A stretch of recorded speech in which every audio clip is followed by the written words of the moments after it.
Hola, ¿qué tal? ¿Cómo les va a todos? Veo que va entrando más gente. Me voy a poner los lentes porque si no se me complica. Bueno, bienvenidos a un nuevo Comunidad Negocios 2021, un año nuevo en este proyecto que arrancó el año pasado en plena pandemia, que venía de mucho antes. La verdad que estoy muy contento con lo que fue creciendo y quiero agradecerle a todos el compromiso y el involucramiento que ha habido con todos los temas que hay, con los invitados, con el respeto. Estoy muy contento de poder traer este tipo de invitados eh, y poderlos tener exponiendo con nosotros, que la gente pueda hacer sus dudas y llegar a acercar temas que por ahí no están en lo cotidiano, que realmente son muy valiosos. Y bueno, este es el caso de María Eugenia Talerico, que es una gran invitada, que tenemos el orgullo de tenerla hoy y que nos va a poder contar un poco todo lo que es el tema de prevención de lavado de dinero, financiamiento del terrorismo, compliance, su gestión en la UIF. Así que bueno, vamos a tratarla de ubicar, a ver si ya se ubica acá. Vamos a tratar de compartir con ella. Bueno, bienvenido a todos los que se van sumando. A ver.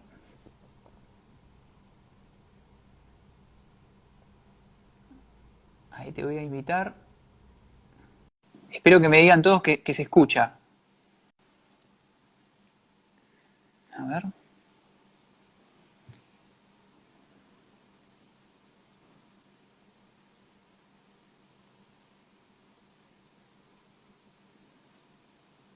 Se escucha bien, perfecto. Bueno, me alegra. Voy saludándolos a todos. Ahí te mandé una solicitud, María Eugenia. Voy a tratar de subir el volumen, a ver si es un tema del volumen. ¿Me escuchan bien?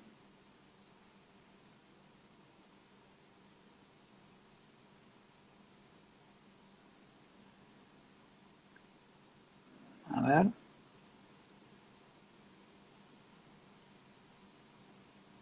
Te volví a enviar una solicitud, María Eugenia. Espero que me veas ahí. Se escuchan bien, bien, perfecto. Bueno, me alegra mucho. Bienvenido. No puedo unirse, a ver. Voy a enviarte una nueva solicitud, María Eugenia.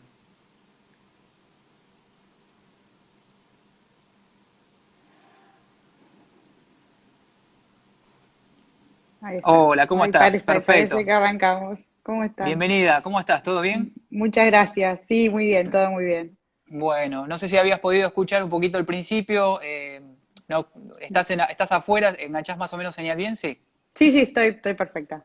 Bueno, hubo mucha convocatoria, mucha gente que me estuvo preguntando, mucho interés en compliance y en prevención de lavado de dinero. Bueno, y es un placer tenerte como invitada, así que bienvenida. Introduzco al público que no la conoce, que tal vez no está en tema.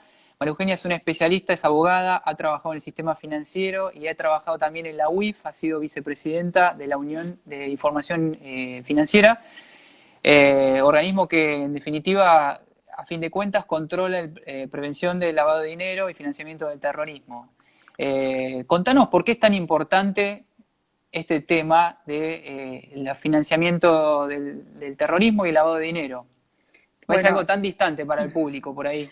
sí, sí, sí. Bueno, muchas gracias por la invitación y por estar ahí, porque para ustedes son las 8. Yo estoy 2 horas más atrás, así que acá es más temprano. Más tempranito. Estoy más despierta. Y bueno, la verdad que sí, son temas bastante nuevos o novedosos, o que vienen quizás con mucha más fuerza que antes.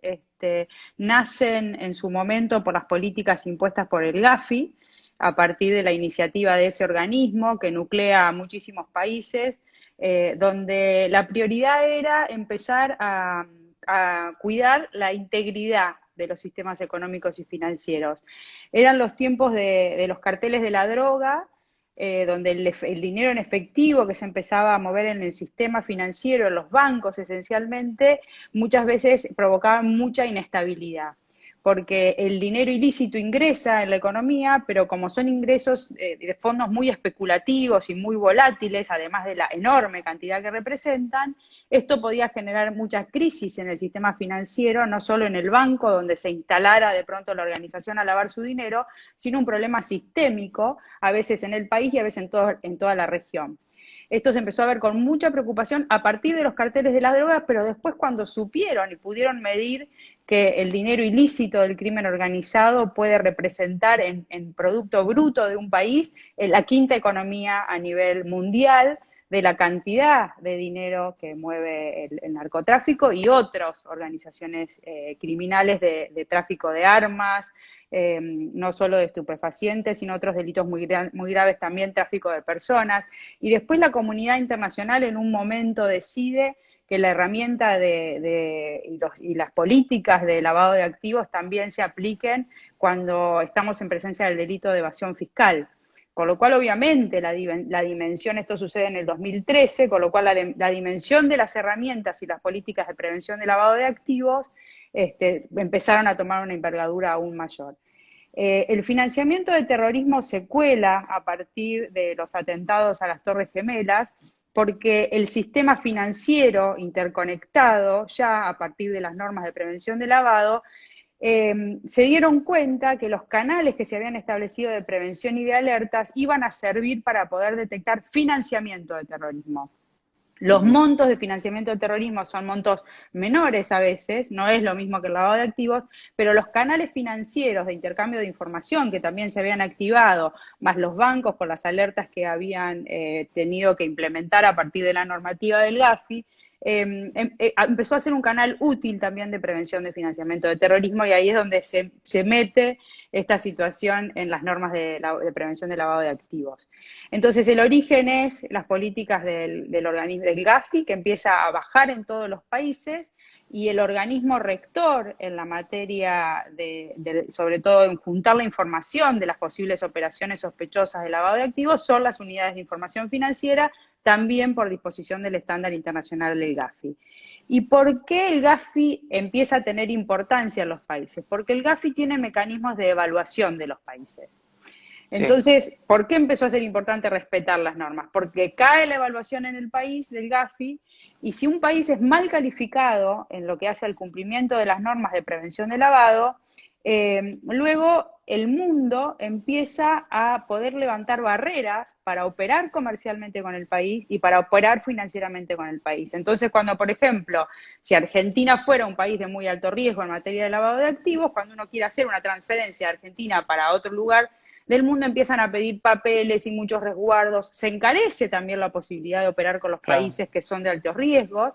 Entonces las tasas de interés son más altas porque estás asumiendo riesgo. Entonces, este mecanismo de evaluación y de posibles sanciones del Gafi, porque pone a los países en listas, hace que obviamente entonces empiecen a ser respetadas sus normas, un poco por cuidado de la integridad, un poco porque es mandatorio, porque obviamente hay consecuencias para quienes no los cumplan. Entonces, el objetivo primordial es estabilidad e integridad. Te tengo que preguntar, te tengo que detener acá y te tengo que preguntar, ¿dónde estamos parados hoy en este ranking? Si se puede saber. Sí, Argentina estuvo 4 años en lista gris, en un momento en el que el estándar del Gafi se cumplía de un modo formal. Ahora van a venir, y desde el año 2013 se está evaluando efectividad en el cumplimiento de las medidas, con lo cual Argentina el año que viene va a ser evaluada, y me temo que no nos va a ir muy bien. No tenemos cumplida la primera recomendación que va a pedir el Gafi, que es una evaluación nacional de nuestros riesgos. ¿No está pedida? ¿No está hecha? No está hecha, la verdad que no se hizo en el gobierno anterior, no se hizo nunca, desde 2013 que es obligatoria, no se terminó de realizar en el gobierno anterior, y no sé si este gobierno ha encarado la evaluación, pero no tenemos un documento de evaluación de riesgos. ¿Qué significa la evaluación de riesgos? Que el país sepa cuáles son los principales fondos ilícitos que se lavan en su economía, cómo se lavan en su economía, cuáles son los actores que más en riesgos están por donde pase ese dinero, y entonces eso activa la normativa con un enfoque basado en riesgos. Si no, no sabés qué mirar. En cambio, si te dicen que la mayor cantidad de dinero que se lava en tu país proviene de organizaciones locales, que proviene del narcotráfico, que el primer lugar donde penetra es en los bancos de alguna que otra presión, de una provincia o de una región más o menos riesgosa. O sea, el enfoque de las herramientas es, estás mirando esas operaciones con mucho más cuidado, con mejores alertas, siendo más eficiente, porque si no tenés que mirar todo y no sabes de dónde viene el problema. Entonces, esto Argentina no lo tiene cumplido, pero además tampoco tenemos un número de condenas significativas por lavados de activos. En el año 2015, cuando nosotros asumimos la Unidad de Información Financiera, el país en 10 años de vigencia de la ley llevaba impuestas 10 condenas. Del 2015 al Claro. 2019 se lograron dictar 23 condenas más, 25 condenas más, con lo cual es un país que la Argentina, que hoy tiene en su récord 35 condenas por lavado de activos, lo cual es muy insignificante a la hora de ver lo que pasa en nuestro país, ¿no? No hay que ser un experto para decir nada más que 35 condenas. Entonces vamos a fallar, yo creo, en esta materia y bueno, vamos a ver cómo se da esta discusión para que no sean las consecuencias tan duras, pero bueno, suelen ser difíciles. Después hay que cumplir un montón de deberes, porque si uno entra en Claro. lista, hay que cumplir un montón de requisitos y deberes para tratar de ser más eficiente a la hora de prevenir lavado de activos y Bien, financiación. y te tengo que preguntar de esto también, que es cuáles son las actividades como más comunes, si se puede saber por región, habiendo estado vos en la UIF, ¿qué diagnóstico, qué es el diagnóstico que vos hiciste o lo que a vos se queda como después de haber estado allá esos años? Sí, mira, en la Argentina, en la región, diría que el narcotráfico, los fondos que provienen del tráfico ilícito de estupefacientes es los que mayor cantidad de dinero mueven. En la Argentina en particular, obviamente los delitos contra la administración pública, justo en estos días están circulando informes sobre el impacto macroeconómico que han tenido los casos de corrupción en la Argentina. Se estiman en algunos, por ejemplo, el informe que está dando vueltas de Será Justicia, que bueno, es una ONG de la que formo parte, en algunos casos de corrupción por los embargos determinados, rondan los 6.300 millones de dólares los embargos en causas de corrupción, lo que representa un porcentaje muy alto, por ejemplo, de la deuda que tenemos con el Fondo Monetario. O sea, el impacto macroeconómico de los delitos de corrupción ha sido muy alto Es en la grave, Argentina. claro. Y por supuesto también tenemos el delito de evasión fiscal. La gran evasión fiscal es la que impacta en el bien jurídico protegido, los delitos de lavado de activos como es el orden económico y financiero. O sea, la verdad que perseguir o buscar con la herramienta del lavado de activos a los evasores en países como los nuestros es muy, muy difícil. Nosotros hemos dado esta discusión en los foros internacionales, no para que no exista el delito de evasión fiscal, que está bien que exista porque le genera un problema a los países. Ahora, la herramienta del lavado de activos para también perseguir evasión fiscal en países como los nuestros es una discusión a dar, porque entonces es como que tanto la FIP como la UIF están mirando exactamente todo lo mismo, porque obviamente la evasión fiscal es importante en la Argentina por condiciones particulares que tienen nuestros países a la hora de que la gente se le exige pagar impuestos, ¿no? Así que yo diría que en ese orden, tráfico ilícito de estupefacientes, corrupción a gran escala y la evasión fiscal. ¿Hay una concentración geográfica? No de esos delitos, digamos, la concentración geográfica el lavado proveniente del estupefaciente parecería que tiene una concentración por ahí en las zonas geográficas de Rosario como ubicación territorial de las bandas, pero el lavado pasa por los bancos. Realmente el sistema financiero es siempre el más impactado por más que cuidados que se tengan. Y bueno, los principales quizás están más en la ciudad de Buenos Aires, pero porque hay que distinguir lo que es la organización criminal actuando territorialmente, que es cuando obviamente se instalan ahí a hacer sus negocios, y después los canales del lavado de activos, que tienen que ver muchas veces, cuando son más sofisticados, con estructuraciones jurídicas. Entonces se crean personas Sociedades, jurídicas, sociedades donde por ahí no hay tanto control de los beneficiarios finales. sí. Y después así como empiezan con el amigo del banco, por ahí pudo abrir alguna cuenta o algo, que pasan con menos alertas. Entonces, a lo mejor no sé si hay una concentración, los principales bancos están en la capital federal, una concentración así geográfica para determinar para el tema del lavado. Financiamiento del terrorismo, que es un tema que ha sido muy subestimado en la Argentina, se ha determinado operaciones que tienen que ver con Hezbollah y ha sido nominada como organización terrorista Hezbollah en la Argentina, y grupos operando con giros de dinero hacia los destinos, obviamente, que podrían considerarse como de financiamiento de terrorismo. Esto se da más en la zona de la Triple Frontera y están las alertas en el sistema financiero para tener los cuidados también en este sentido. Bueno, importante. Con respecto a tu gestión de la UIF, bueno, ¿cómo la encontraste? y cómo terminó, cómo te fuiste vos de la UIF, cómo quedó, digamos. Contame un poco ese paso. La UIF tiene una designación de autoridades por audiencias públicas, así que nosotros asumimos la gestión un mes después de haber asumido el gobierno anterior. Ujú. El doctor Federici fue el presidente, que era un experto en estos temas internacional. Yo vengo más de la matriz penal, soy más experta, ahora ya puedo estar más en el ámbito. Y lo que encontramos fue una unidad de información financiera como en esa época en general estaban los organismos, quizás con un recurso humano que no tenía tantas capacidades o especialidades para poder cumplir su función, con un organismo que a lo mejor, más que ver riesgos y generar sumarios y análisis que tenían que ver con los riesgos de la Argentina, era un organismo más de persecución política. Esto sucedió en una época y así era expuesto en muchos lugares y así funcionaban en general los organismos, con unos stocks de expedientes sin resolver muy grandes, con muy poco cuidado de los sujetos obligados. Hablamos de sujetos obligados cuando hablamos Eso te iba a decir, de para los, que de los compartamos con el público. Claro, los sujetos obligados en el sistema de prevención son todos los que tienen que hacerte firmar el papelito de origen de los fondos. Entonces, no solamente están los bancos, están los escribanos, ciertos contadores, en algunos lugares casinos cuando cobras algunos premios, las concesionarias de auto, los registros de la propiedad inmueble, las inmobiliarias, o sea, son 94.000 sujetos obligados inscritos en la Unidad de Información Financiera que tienen que estar controlando y cumpliendo con esta normativa.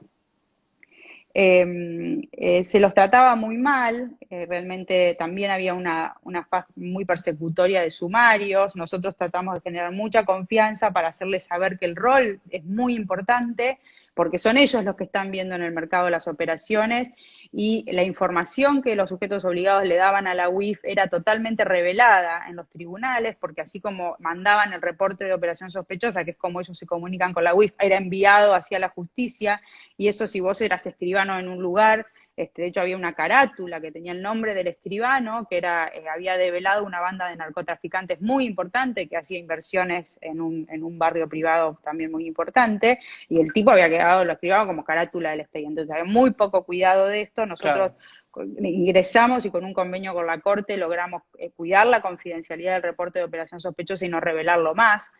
Luego conseguimos una reforma en la ley para así cuidarlo. Entonces era generar confianza con nuestras fuentes de información y además la confianza vino también cuando esa UIF, que de pronto era más persecutoria, empezó a cumplir una tarea de acuerdo con la ley.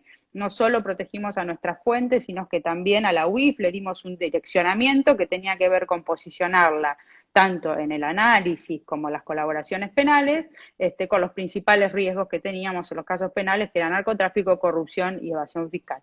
Entonces, le dimos, yo creo que lo que tratamos de hacer es darle un rumbo a la unidad de información financiera y esa confianza se mostró no solo por la calidad de los reportes que nosotros empezamos a recibir del sistema argentino, sino porque además las UIF están interconectadas en el mundo. Nosotros tenemos una red Egmont donde inmediatamente circula la información financiera de las personas investigadas y nuestra UIF no recibía información de las UIF extranjeras, y no solamente no recibía, sino que tampoco le contestaban. La Argentina, en los últimos 4 años, recibió un 700% más de información de mucha calidad a nivel internacional. Esto es por la confianza que se genera en la gestión del organismo, porque es un organismo, cuando ven que las UIF están cumpliendo de un modo autónomo e independiente lo que tienen que hacer, y ese es el modo en que, porque se está mirando en el mundo, ¿no? En el que se conduce el trabajo, las UIF empiezan a recibir información. Nosotros Autárquico. hemos autónomo y autárquico. Ujú. Recibimos histórica información internacional de gran colaboración en muchos de los casos que hoy algunos de los que ustedes pueden ver ya arribaron a juicio oral porque así como dicen Suiza no colabora, Estados Unidos no colabora, hemos recibido información de muchísima calidad en todos los casos que logramos, los que logramos aportar información y avanzar. Creo que lo que pasó es esto, de un organismo no tan autónomo, no tan independiente y no tan encaminado en el cumplimiento de la ley, pasamos a tener un organismo que cumplía su objetivo, que generó confianza y que hizo lo que tenía que hacer en el marco de la ley. y eso se vio con los resultados, o sea, ni más ni menos, los informes de gestión están en las páginas y pueden verse, porque son información objetiva, digamos, no estoy hablando de política, estoy hablando ¿Dónde se de un consulta? rol. Si uno pone informes de gestión de la Unidad de Información Financiera, ahí están los informes que hemos producido los últimos 4 años, incluso hay uno de los 4 años de gestión, donde es más cortito y más fácil de leer, donde están todas las estadísticas, la función que cumplimos, cómo la cumplimos, la verdad que son bastante explicativos los informes. Y ahora, cómo la entregaste y cómo la ves ahora? ¿Qué diagnóstico haces a la actualidad? Bueno, a ver, el aislamiento social obligatorio obviamente impuso, me parece, un ritmo distinto a todos, no solo en la economía real, sino también en los organismos públicos. Entonces, la verdad que si me preguntas lo que veo es que obviamente no tenemos organismos funcionando como debe ser, ni funcionando, te diría. Obviamente, con mucha preocupación observo la retirada del organismo en muchos casos de corrupción muy importantes donde la UIF no opina ya o no se retira. Y luego no vamos a poder evaluar la cantidad de informes de análisis que han realizado ni la cantidad de información que están recibiendo hasta que no se produzca este primer informe de gestión que tiene la obligación de producir cada año la Unidad de Información Financiera. Llamativamente también hubo algunos problemas de posible revelación de reportes de operación sospechosa en el marco de la UIF por el caso de Vicentín, lo que es muy dañino porque en el mundo si ven que una UIF está revelando información, se le corta la información. Cuando nosotros llegamos, la UIF Argentina tenía cortado el vínculo de información internacional porque había sucedido un incidente con Estados Unidos en el marco del caso Nisman. La UIF Argentina había recibido información de Estados Unidos de una cuenta de Nisman y como había toda una decisión de salir a ensuciar su figura, esa Mm. cuenta fue revelada en una causa que llevaba el doctor Canicova Corral y ese modo en que la UIF Argentina había revelado esa información para esos fines fue mal visto en el mundo y la Argentina no tenía vínculo de intercambio de información internacional. Ese también fue un logro, haber no solo restablecido el intercambio de información con Estados Unidos, sino haber llegado a presidir el organismo. Argentina terminó presidiendo el organismo de intercambio de información financiera que es ECMOT. Bien. Bueno, una de las preguntas más comunes que me han hecho también es, eh, vos tenés bastante experiencia en el campo, supongo. ¿Cuál es la forma de mascarar más común o los típicos negocios de lavado de dinero? Industria, rubro, que vos digas, esto es muy común, los lugares comunes Va cambiando, ¿viste? Porque obviamente se levantan las alertas en un lugar y se te van para otro para el lado, otro. pero es, digamos, los negocios que manejan muchísimo efectivo y donde es muy difícil controlar el estado de ocupación, la cantidad real de movimientos económicos o comerciales que tiene, son los negocios ideales para lavar, donde además obviamente los libros contables pueden ser retocados, donde la contabilidad puede ser alterada con volúmenes de efectivo y sin controles que te permitan obviamente establecer ahí vigilancia, hace que sean negocios prósperos o sea, no va a quedar muy bien, pero poner como ejemplo hoteles, obviamente son claros negocios de donde es muy fácil decir que la ocupación fue total, que se cobró una cantidad de dinero por plazas fijas y entonces, bueno, es eso y tu contabilidad refleja esto. Entonces, se van buscando distintos nichos de negocios donde obviamente se maneja mucho nivel de efectivo, volumen de efectivo y es posible esto, alterar contabilidades y demás.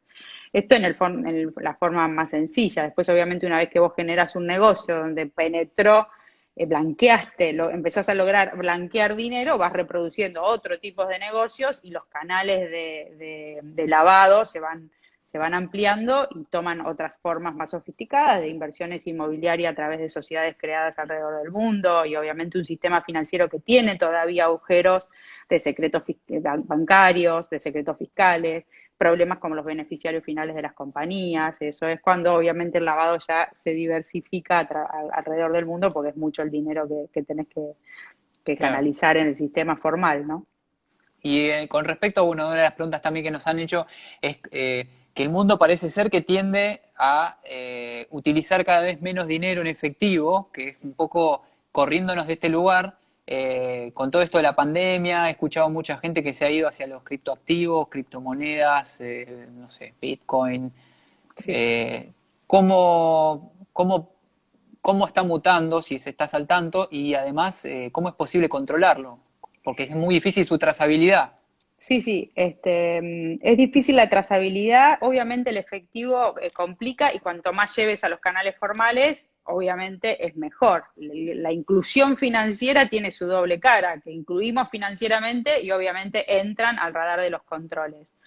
Cuando entran al radar de los controles, en la medida que se cumpla con normativa de prevención de lavado, tenés que conocer muy bien tu cliente, identificarlo, saber quién es el beneficiario final, etcétera, para dejarlo operar.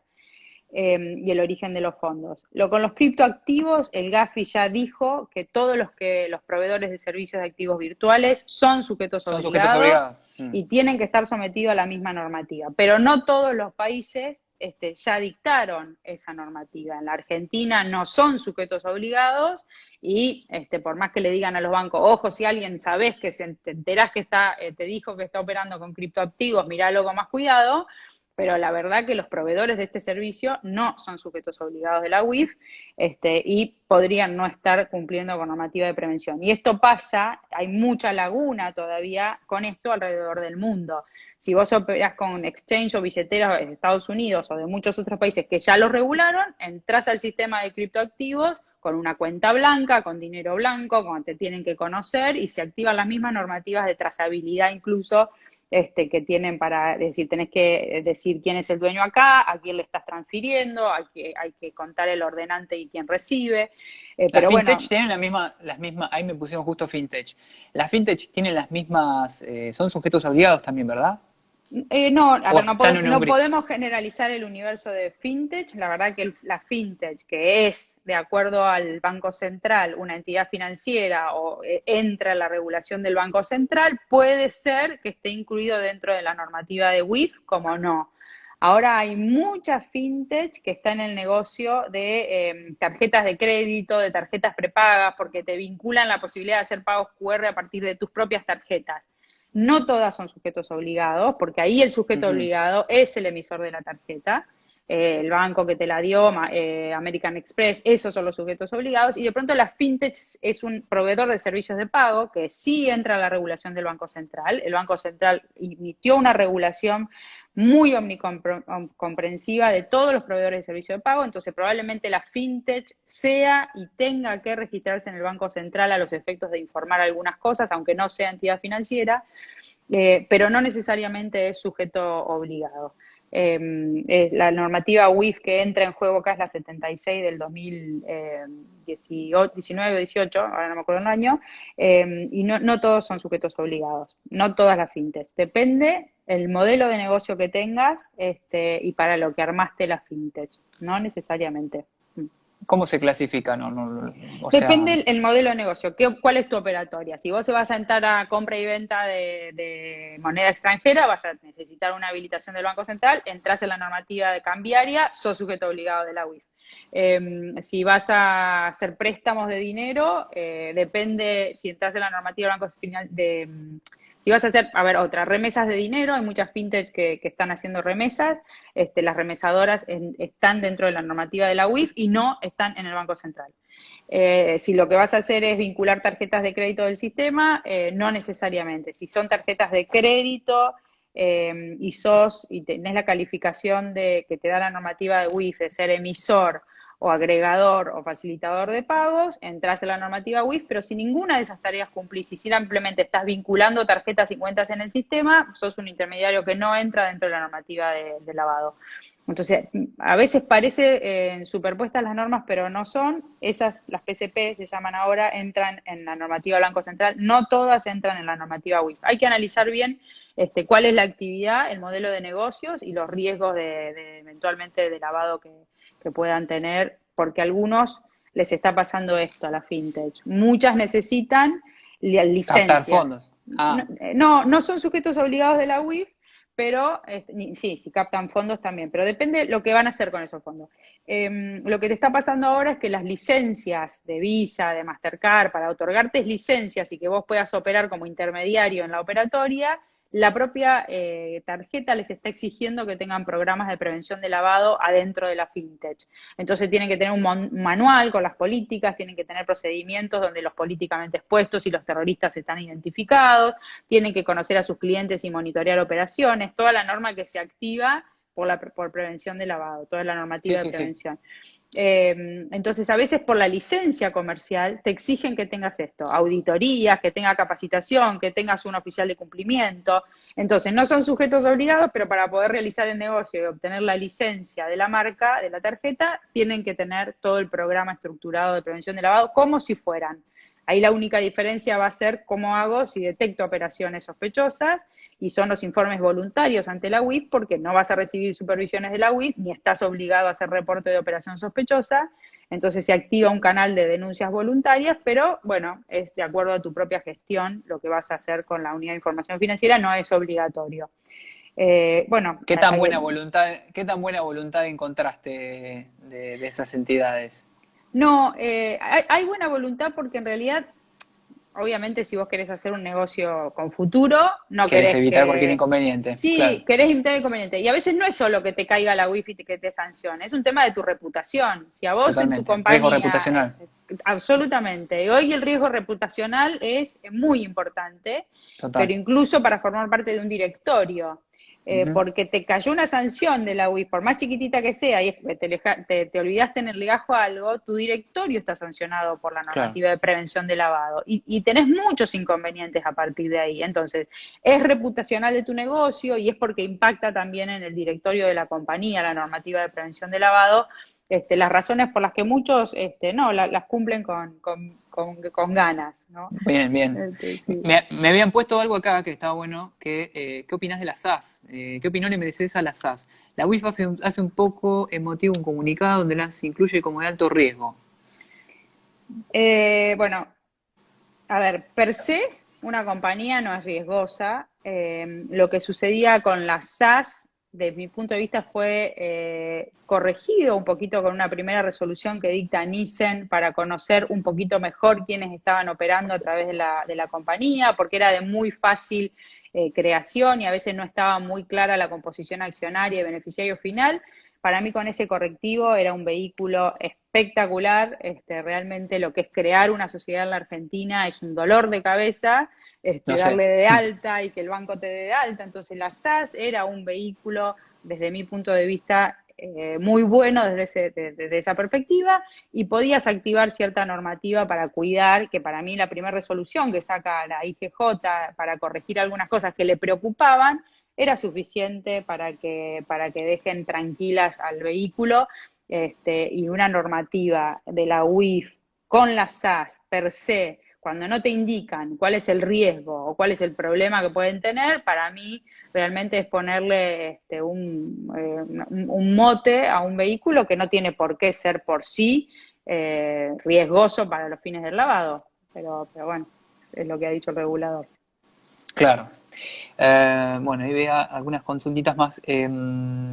Bueno, con respecto a lo que habías dicho en un principio del tema de la evaluación, del autodiagnóstico que tenemos como país, vos decís entonces que no ves que se esté desarrollando nada. ¿Cómo puede No, impactarnos esto? nosotros digo, porque en su época quedó el Banco Interamericano de Desarrollo con una asistencia Sí, técnica y la evaluación estaba en marcha. sí. Así que espero que eso se haya seguido. Obviamente el examen de evaluación es un examen de evaluación bastante complejo que requiere mucha información de muchos organismos. Espero que se esté haciendo, pero la recomendación número uno, Argentina en ese aspecto no la tiene cumplida. Por resoluciones WIF, las que nosotros logramos sacar respecto a todo el sistema financiero, porque se dictaron nuevas normas para los bancos, para las compañías de seguros, para las que operan en la bolsa, las tarjetas de crédito, todo ese segmento tiene la normativa con un enfoque basado en riesgos y tiene la obligación de hacer autoevaluaciones. La autoevaluación, el estándar lo pide para los países, pero también para los sujetos obligados del sistema financiero. Y nuestros sujetos obligados, los sujetos obligados del sistema argentino ya están implementando la autoevaluación de riesgos por normativa que se les dictó.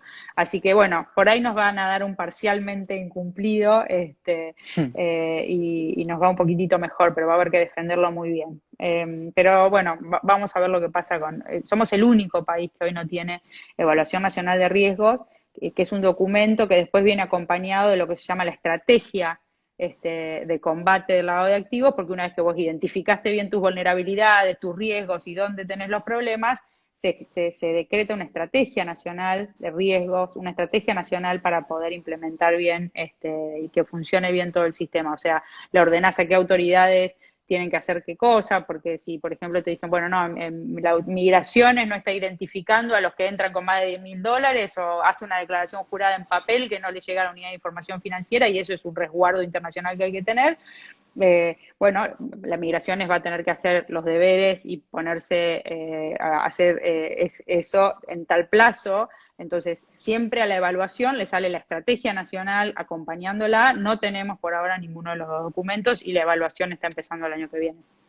Claro, A claro. fin de este año creo que ya es la visita. Están empezando a postergarse algunas porque obviamente los países con esto de la pandemia y demás están con problemas para responder a los evaluadores, las visitas que tienen que hacer los evaluadores a los países están suspendidas, entonces por ahí tenemos un poco de suerte para poder obviamente mostrar algunas estadísticas un poco mejores y se posterga por ahí un poco más. Bien, bueno, una consulta que ha hecho gente de compliance es, ¿qué te parece, qué opinás de ampliar a los sujetos obligados, por ejemplo, a abogados? Me lo han consultado eso.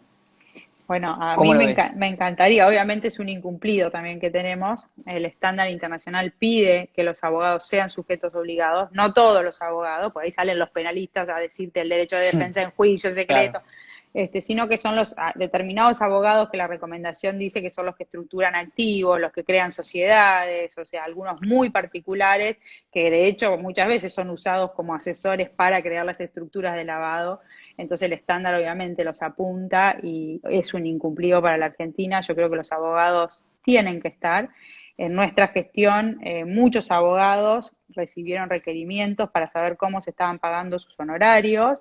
Esto generó mucho revuelo, pero la lógica era, si el lavado de activos es que el dinero proveniente de los hechos ilícitos vos lo volcás al mercado en modo de pago de bienes y servicios, el pago de honorarios profesionales por parte, nosotros agarramos las causas por narcotráfico, por parte de narcotraficantes que fueron elevados a juicio oral, decime cómo te pagaron los honorarios y ¿De si dónde salen los te los fondos? pagó esta persona, porque eso también podría ser lavado.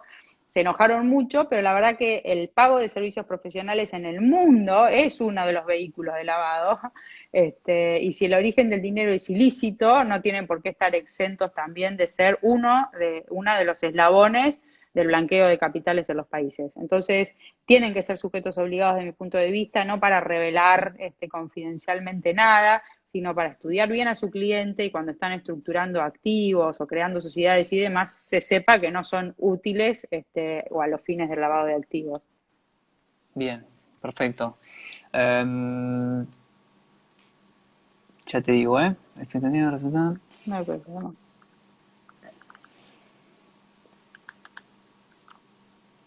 Bueno, te iba a leer algunas preguntitas que habían mandado.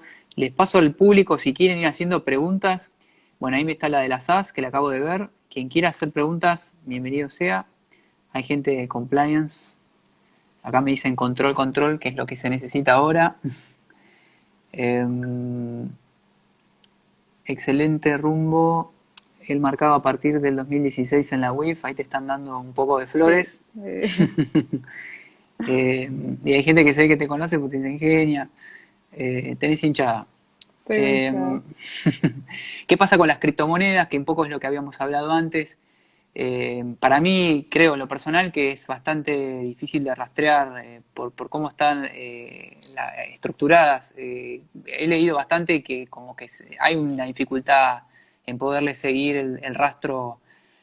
De hecho, escuché, no sé si vos estás seguramente más informada de esto, que ha sido un vehículo de narcotráfico comprar criptomonedas o Sí, criptoactivos. pasa que creo que se van activando de a poco los controles, siempre vamos como atrás de los Atrás, acontecimientos, ¿no? obvio. Pero si me preguntás, es más lo que es más el sistema financiero que las criptomonedas, o sea, hoy por el impacto cuando vos medís, bueno, cuánto se lava en dinero que está penetrando en el sistema financiero comparado con cuánto hoy mueve el mercado de cripto, más allá del aumento del precio del Bitcoin, no es un segmento que digamos está 80% contaminado con dinero ilícito. Esto no es así, los controles cada vez se van activando más. Y el valor propio de la moneda tiene que ver con que obviamente ya se van mitigando los problemas que pueden poner en crisis el valor del Bitcoin, si querés. La moneda genera confianza y por eso está el dinero y por eso su aumento de precio. Si todo lo que está ahí es dinero ilícito, el precio se va a caer porque la confianza en la moneda va a caer, en la cripto va a caer. Entonces me parece que esto está cada vez más regulado, que a medida que va tomando más volumen va a estar regulado para cuidar que ese nicho de movimientos financieros obviamente sea también íntegro.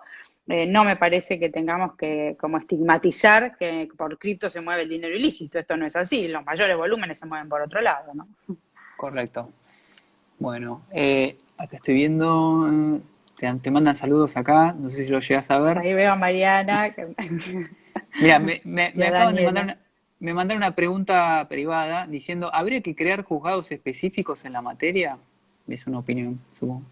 Mira, viene bien la pregunta porque siempre nos discutían por qué la UIF tenía que ser querellante si ya estaban los fiscales y además estaba la FIP y entonces cómo el Estado podía armarse así para querellar. Y el problema son las deficiencias en el Ministerio Público Fiscal, donde en general el fiscal es un abogado, donde en general no todo sucede en Buenos Aires, entonces tenés fiscales federales combatiendo a bandas de narcotraficantes, no solo desde el punto de vista del camión, la droga y las personas, sino desde el punto de vista de la ruta financiera, que a veces es mucho más complejo, y es un fiscal solo en el medio de Jujuy, como fue un caso que tuvimos, o de Tucumán, que es muy difícil trabajar si no tiene una oficina que realmente tenga entre sus especialidades expertos en economía, en informática, porque hoy el Bitcoin o todo lo que se mueve por la tecnología es un desafío que tiene que ver con identificación de IP, de ruta. Entonces, me parece que sí harían falta, no solo para el crimen organizado, los delitos complejos que hoy requieren, sobre todo, investigar la ruta financiera, se requieren equipos multidisciplinarios y no solamente abogados, sino que me parece que necesitamos armar equipos con mayores expertos. Las reformas de la Procuración General de la Nación apuntan siempre para otro lado. Digo, a la Argentina, en lugar de mirar lo que verdaderamente nos hace falta, que sería buenísimo tener un ministerio público con expertos y equipos técnicos de esta naturaleza, obviamente están pensando en otra cosa, pero sería bárbaro tener juzgados especializados, porque realmente son delitos financieros y estructuras y operaciones en el sistema que hay que conocer y saber, y para eso hay que ser experto. Así que sí, claro que estoy a favor de la creación de los fueros especiales. Bien, con los casos, esto es algo que si vos podés hablarlo, ¿no? Los casos que vos en tu carrera fueron los más resonantes, los mayores, los más importantes bajo tu gestión de la UIF. Hablar específicamente por ahí, no, la verdad que los casos son mayormente públicos porque han tenido mucha relevancia institucional los que tienen que ver con la corrupción, pero también hubo muchos del narcotráfico, sobre todo en el norte. Nosotros creamos 2 delegaciones en Misiones y en Salta, donde la UIF estaba absolutamente ausente y ahí hubieron muchos casos que tienen que ver con narcotráfico. El Clan Ale fue, la verdad, que emblemático en la provincia de Tucumán, en Mendoza, La Yaqui, un caso Rodríguez en Corrientes. Entonces, esos por ahí no son tanto lo que conoce la gente. Lo que se ve más, obviamente, tiene que ver con los casos de corrupción. Y lo que se vio en los casos de corrupción fueron una estructuración financiera externa muy importante en casi todos. El caso Muñoz es un caso que salió en todos los diarios con los 70 millones de dólares invertidos en Estados Unidos. ¿Cómo se pueden invertir 70 millones de dólares provenientes de los bolsos? Que ya sabemos que la causa de los cuadernos lo tenían a Muñoz como el intermediario, con lo cual esos 70 millones de dólares no hay duda que provienen de toda esa ingeniería que ellos tenían para recaudar efectivo. Y bueno, la verdad que ahí se habían creado muchísimas sociedades alrededor de muchas jurisdicciones del mundo, y las rutas financieras implican que vos podés tener la sociedad en Hong Kong, pero tu cuenta en verdad está en Suiza. Entonces había que tener cooperación no solo de las personas jurídicas que se habían armado y estructurado en el mundo, sino de las cuentas financieras que finalmente terminaban inyectando todo el dinero en Estados Unidos. La cooperación internacional en ese caso fue enorme, no la voy a comparar con el lavallato brasilero porque los brasileros recibieron muchísima cooperación para poder hacer lo que hicieron. Pero realmente fue un caso emblemático el de Muñoz porque era impresionante la estructuración financiera que tenía. Lo mismo con Austral Construcciones y toda la situación con el grupo Baez.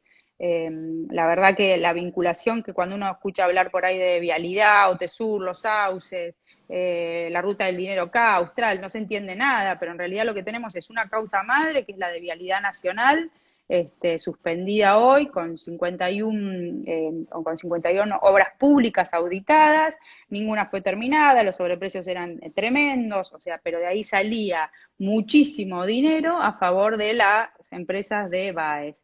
Entonces esta es la ruta del dinero acá, que son la otra causa, la vialidad generaba el dinero para las obras, la ruta del dinero acá es Baez cobrando todo ese dinero y cómo ese dinero se iba yendo para distintas cuentas y retornando a la Argentina, salió, Suiza tuvo una cooperación muy importante en el caso de Baez, también Panamá y también BBI, volvía a la Argentina ese dinero, se inyectaba en los hoteles, acá empieza Otesur y Los Sauces con facturación del grupo de la familia de Cristina Fernández de Kirchner, todo ficticio porque obviamente necesitaban, ya se ha comprobado, que ni tenían toda la ocupación, ni gastaban la energía que gastaban. Entonces, todo el dinero de la ruta, mucho del dinero de la ruta de Baez fue a parar a Otesur y Los Sauces. Este es el involucramiento más importante que para mí tiene Cristina Fernández de Kirchner allí. Y bueno, estas son las distintas causas que todas están vinculadas y todas son casos distintos. Comodoro Pilas desarmó a todas. Y después irrumpe Cuadernos, que es obviamente los famosos cuadernos Gloria Sí, de Centeno, donde lo que él describe es desde el Ministerio de Debido, que no hay política pública que haya emitido ese ministerio, que no haya estado impregnada de corrupción, bueno, con debido, con mucho involucramiento en lo que tiene que ver con la distribución de esos bolsos que estaban vinculados con la obra pública, pero también con la energía y también con el transporte, todas las órbitas de debido, transporte, energía y obra pública. Todo sometido a un circuito de recaudación de la que dan cuenta estos cuadernos. Y después ya lo vieron, el convento con 9 millones de dólares que tenía un secretario, o Martín Báez contando 5 millones de dólares en una financiera. Hay cosas que las vimos. claro, claro. Bueno, sí, realmente es mucho. ¿Y cómo están esas causas hoy que me preguntaron ahí abajo? ¿Cómo sigue eso? Esas causas están detenidas, en principio pareciera por la pandemia. Ujú. Dolores, la causa de Dolores, que también es difícil de entender, pero es una causa que se hace para tratar de parar al fiscal en su momento en Stornelli, que llegó a elevar el caso a juicio, pero también para desacreditar a los arrepentidos. Dolores es una causa que intenta amedrentar a los arrepentidos, diciendo que todo fue inteligencia ilegal, que los arrepentidos fueron guionados y que entonces todo mentira. Eso ya fracasó porque Casación acaba de determinar de que los arrepentidos son válidos. Ujú. El involucramiento de Stornelli ahí quedó bastante limitado, con lo cual el caso hoy de Cuadernos está impoluto, todo el resto está detenido con impugnaciones ante la Corte, ya vemos lo que están queriendo, bueno, lo de Dolores vino a cuenta porque era una causa que hicieron para tratar de obstruir Cuadernos, no tuvo éxito, lo de los arrepentidos para tratar de voltear Cuadernos tampoco tuvo éxito, van por el Ministerio Público Fiscal, porque obviamente para que se entienda, si toman el Ministerio Público Fiscal, la UIF ya no acusa, la Oficina Anticorrupción se retiró de las querellas, esto es así, tomar a los fiscales es igual a que no acusen. Toda esta investida contra el Ministerio Público Fiscal y contra la Corte es obviamente porque ahí se va a definir si va a haber impunidad en la Argentina o si los juicios van a poder llegar a sentencia. Por ahora está todo detenido, han también removido a jueces, entonces, bueno, obviamente esto amedrenta, asusta, detiene. La pandemia ha servido obviamente también de bastante excusa disuasoria para decir, bueno, nos están distrayendo, está todo detenido, hay pandemia, pero bueno, todo tiene que ver con todo, así que vamos a ver cómo sigue Ujú. el año, este año ya que estamos el 2021. Bueno, María Eugenia, ahí veo la subfacturación de exportaciones es un tema a profundizar, que me han dicho también. Sí, sí, la Sí, sí, oficina pues son tributaria. mecanismos de evasión, o sea, es parte de dinero que no entra. Y bueno, ahora el tema son cuando se usan terceros países por el cepo en el que estamos inmersos para tratar de dejar dinero afuera. Y bueno, empiezan obviamente a generarse muchas situaciones, no necesariamente de lavado, sino que en principio intentan obviamente tratar de saltear el cepo. Después, obviamente, al ser evasión fiscal o a poder constituir delitos Constituye un tipo delito, claro. cambiarios, van a verse obviamente afectados quizás por la normativa de prevención de lavado también, de sanción de lavado, ¿no? Bueno, te quiero agradecer mucho, un placer tenerte de invitada y que escuchar todo lo que nos estuviste instruyendo a todo el público que por ahí no está tanto en tema de prevención de Sí, lavado de dinero, financiación de terrorismo y los casos también más conocidos que tuviste en tu gestión. Así que bueno, muchas gracias y bueno, gracias por tu tiempo que estás gracias. afuera también y feliz Bueno, no. 2021. Muchas gracias a todos y felicidades, que tengan un buen año. Gracias, Gracias a vos. gracias, Gracias Hasta a todos luego. por participar. Hasta luego. Hasta Chau, chau. luego.